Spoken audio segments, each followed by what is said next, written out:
how to withdraw or pretty much cash out on Playful rewards, the money withdrawal process. So once you have enough points or coins apparently in this app, you should be able to directly go to the rewards section, which is beside arcade and activity.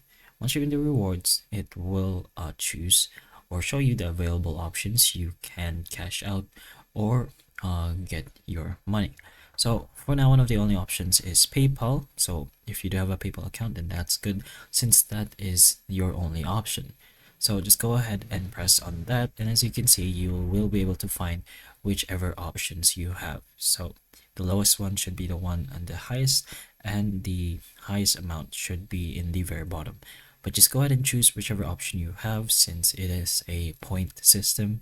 So once you press on that over here, it will prompt you to a signing in to whatever PayPal account you have, and you will be able to get the cash that says over here directly into your account.